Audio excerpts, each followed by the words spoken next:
chat me up, make me feel like, pamper me, yes. And then maybe I might even do the wedding for free. Hold up. It's black and white. What does the bride have to go to, or what does the couple have to go to in order to work with you? Well, do you mean like from bookings or just like from bookings to delivery? How does that process look like with you? Well, for me, you have to contact me first. I mean, that you have to do. I don't go looking for people to shoot weddings for. Yeah, what's the best way that they use to contact you? Me, I feel in my experience, referrals has been my best way of getting work done. Getting clients, because I feel like you have to, every client that walks into your door could be your one and your only client. So you have to do your best to make sure that you give them the best, like you give them everything that they imagined and beyond. Yeah. And that kind of person will go out there and talk about you like you're the next best thing. You understand? Yeah, they'll sell your market more than anything else in this world. Yeah. They'll convince people that no, please just try this guy, because there's a kind of joy that you have when you know that you're referring a person to someone who's going to give them something that is unique. Yeah. So it gives you that joy, that bliss to just talk about them. You get? So I feel like I just have to do my job well, and then the person I'm working with would go out there and then say, oh, that's how I've gotten most of my clients in my life. You get? So once the client I've gotten to cross that stage, you've gotten to me like, okay, now you want me to cover your wedding. The next thing is I have packages that I offer. Yeah. So I send out those packages. I send them to you. You go through. You see anything that works. Okay, you pick up from there. Definitely, we give discounts too. It's not like the packages are fixed. Okay, so please, the packages you see, don't just look at them and be like, this guy, too expensive. No, talk to me. Packages are a little bit. They're more of a guide. Voila. Chat me up. Make me feel like pamper me, yes. And then maybe I might even do the wedding for free. Hey, that's an overstatement. You just have to be sweet. With people in life, you just have to be sweet. And they'll give you the best. So once we've talked about the package and you're good with whatever choice you've made, we now move to bookings. Yes. You have to like reserve your particular day for your wedding. You have to sometimes I take 25% upfront, sometimes I take 50% upfront. It depends. But for me, I collect everything before the actual wedding. Yes, everybody knows that I collect everything. And then once that is done, now we can get. I don't know. We go to, if there's a pre-wedding. We do that. With this, I guess that's depending on the package. The package that you choose, exactly. Yes. So we move from there. I don't know. Let me just jump in right here to say, if you are receiving any value from this video, please hit that subscribe button, and don't forget to like the video so that it is going to be recommended to a lot more people.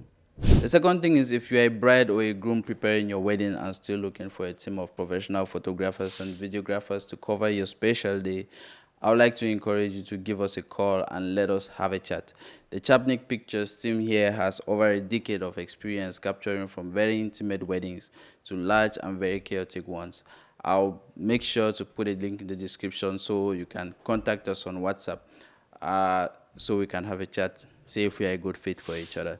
Now, let's get back into that conversation. Right. I guess that is quite. But I see you a lot on social media, so you use a lot of social media. Do you actually have a lot of clients from social media, or you use it mostly like your portfolio? Yes, social media is mostly a portfolio for me. Yeah, but I've never done advertisement on social media before. I post a lot of my work on my pages, Instagram, Facebook, my WhatsApp story. I think that's it. But I don't do promotionals. I don't do all of that. I've never done that before. I just feel like I need to just work with a person, work with somebody and let them talk. Yeah. I just feel like I don't want to go to social media and begin to be like, hey, I can do this, I can do that. Come to me, Hire me. Hire me. I inboxing people things that they don't want to see. So, anyways, if you go to social media, that's when you're going to know that. Yeah, exactly. This thing there, so exactly. So social media is just there to show you that this is what we can do. If you go to our page, you say it, you like it, okay, fine. Yeah, but I do get clients. I do get a lot of clients too. Apart from referrals, I get a lot of clients from Instagram. Instagram. I got a lot of clients from Instagram, and Facebook is Market is slow. Like Facebook, you already have like, I mean, secondary school students. I mean, maybe some high school students that they're just having fun. But most students, even now, are even going to Instagram. Facebook is not even. But Facebook is really slow. But Instagram, Instagram is the place. Okay. So with everything that you have been doing, what would you say is your like ideal client? Like, what type of client would be your ideal client? The one that ticks all the boxes. What are those boxes? Exactly.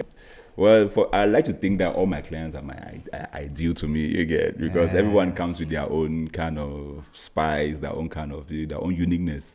Yeah. But when it comes to like, if I were to pick like, okay, this is what I really enjoy from working with a client, would be first of all just their attitude. Okay. The attitude matters to me a lot. Like if you there are a lot of big people out here, but they will come to you and they're just like, okay, please just tell me what to do now. They're just so friendly, so nice, so kind.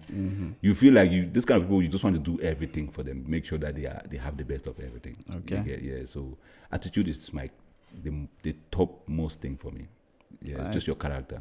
So brides, don't come to me and be like, okay, no, you are just a photographer, so you have to listen to me. No, let's be friends and just talk. Oh yes, you should be kind to Jay. You might do a wedding for free.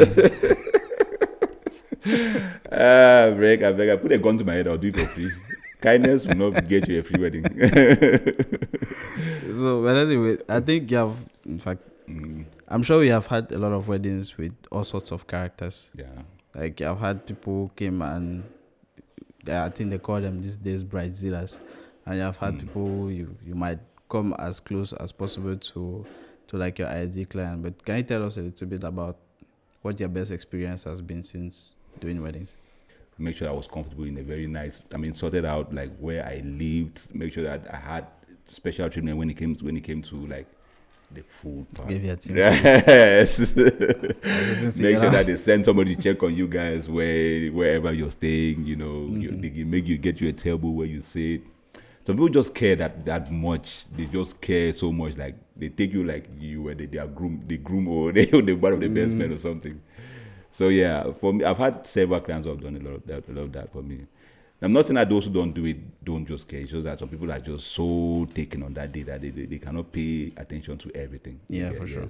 But I've had a situation where I've had a bride who actually cooked food, and then she and her maid of honor, they brought the food to our hotel room. Wow. You get it? So I was like, this is bizarre, man. Actually, they asked us to come and stay in the same hotel with them. So we were in their town. You get, so they cook food in the house when they brought it. She actually went home. They cooked the food together with her mom. Then they brought the food to the hotel because her mates were there. They were having the bridal shower.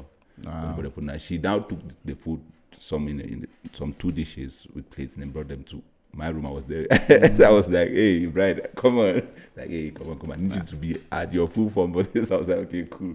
I guess that is what people do. People do that when they actually know the value of the photographer, and they really know the value of their pictures, and they know that you need these guys to be well and have all the energy in order for them to get the best results. Exactly. That's very true. I mean, you even said something about, I don't know why people don't.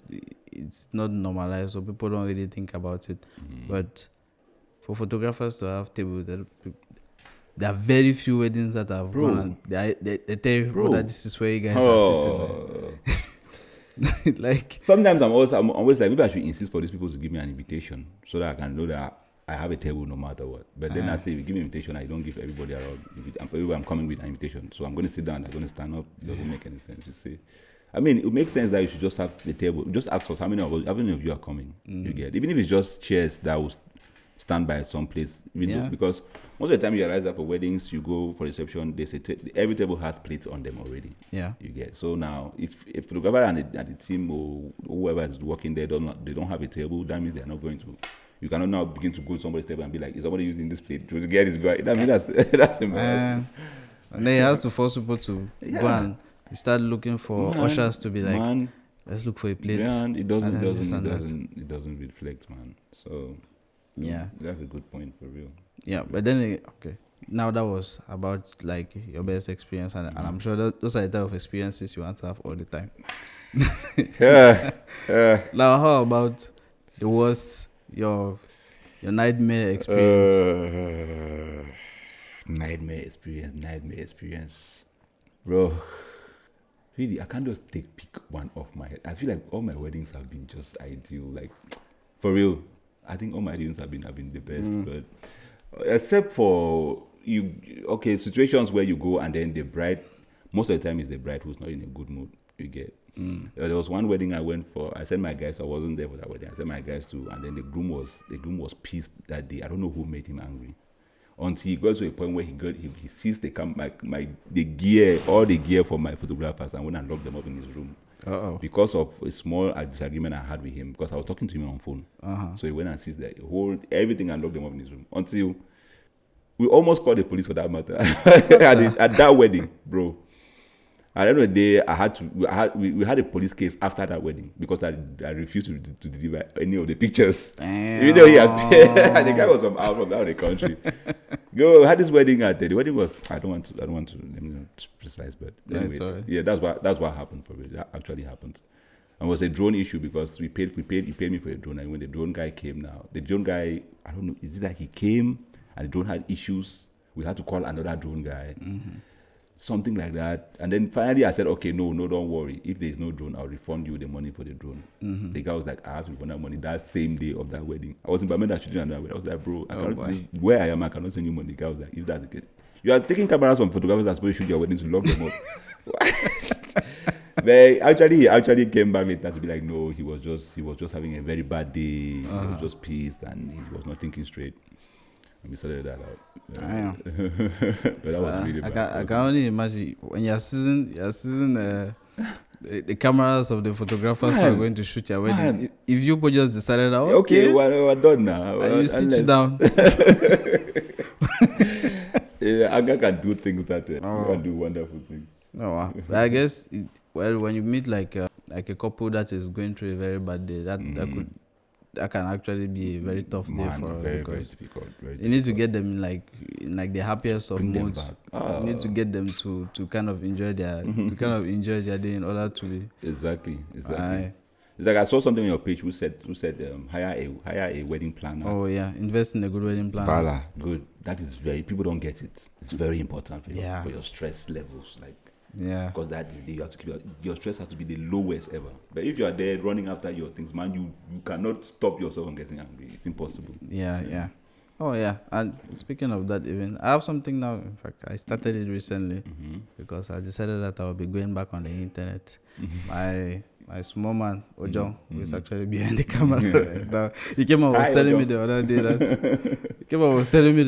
that I don't post enough. I don't post anything. Yeah. So let me try and be posting. So Yeah. I was like, okay, I will sit down and start actually maybe. And since with all these things that we are giving value and everything, I was like, every Tuesday I'll be dropping down some tips. So I'm calling it Tip Tuesday. Yeah. So if somebody is wedding out there, or maybe even a photographer or anything, you should check out Chapnik Pictures on Facebook or Instagram on Tuesdays, and you'll see a few tips and everything. All right, great. So thank you for watching this clip from Your Perfect Wedding Podcast. Click here to watch another clip, or click here to watch the full video.